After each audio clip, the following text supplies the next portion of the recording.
काय केलेलं आहे, आज तुम्ही शेतकरी जे ऊस लागवड करत आहेत त्याच्यामध्ये बरेच शेतकरी काय करतात, कोल्हापूर, सांगली, साताऱ्याहून ऊसाचे रोपं मागवत आहे आणि एक ऊसाचं रोप जे आपल्याला 2.5 रुपयाला किंवा 2 रुपये 30 पैशाला मिळत आहे.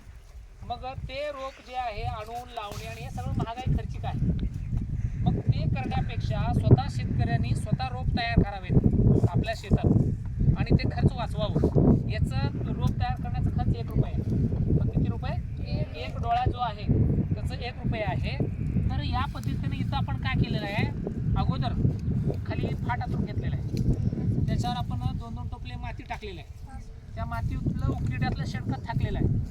टाकून इथं मागं तुम्हाला हे ड्रम दिसतोय. त्या ड्रममध्ये काय केलेलं आहे आपण, क्लोरोफायरिफॉस, कार्बेंडिझम हे बुरशीनाशक, कीटकनाशक मिसळलेलं होतं. त्याच्यामध्ये सगळं त्याला मिक्स करून पाण्यात टाकून दिलं. डोळे मागं कुऱ्हाडीनं कट केले सगळे डोळे आणि याच्यामध्ये भिजवले. भिजवून या मातीवर आतरून घेतले आपण.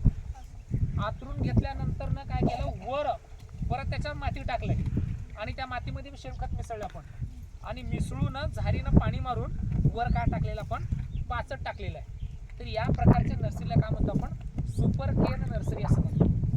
आता याला नाव आहे सुपर केन. तुम्ही इथं हे जे बघू शकता, हे जे आपण दिसतं हिरवं हिरवं पिवळसं, हे बुरशीनाशक म्हणून टाकलेलं आपण, म्हणजे याला कीड लागू नये, बुरशी येऊ नये म्हणून या पद्धतीने टाकलेलं आहे. आता 1 मिनिट, हे बघा आता डोळे या ठिकाणी फुगलेले आहेत, दिसत आहेत का डोळे? म्हणजे अजून 3 ते 4 दिवसामध्ये आपल्याला काय होईल, हे डोळे फुटलेले दिसतील. या पद्धतीने प्रत्येक ठिकाणी थोडंसं मागे जागोजागी तुम्हाला काय दिसतील, या ठिकाणी आपण याच्यावर माती थोडंसं आहे आधी.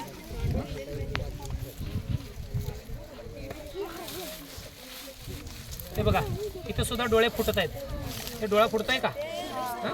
हे बघा, हे डोळा दिसतोय इथं. तर या पद्धतीनं याच्यामध्ये ओलावा टिकून ठेवलं की पुढील 5-6 दिवसांमध्ये सगळे रोपं येतील. ते रोपं उचलायचे आणि सरीमध्ये प्रत्येक 1.5 फुटाला एक रोप लावायचं. तर या नर्सरीला काय म्हणायचं, सुपर केन. काय नाव याचं? सुपर केन.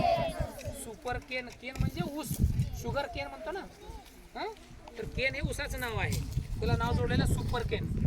कोणी तोडू नका. या आता त्याच्यानंतर पुढचा टप्पा तो करायचा आपल्याला.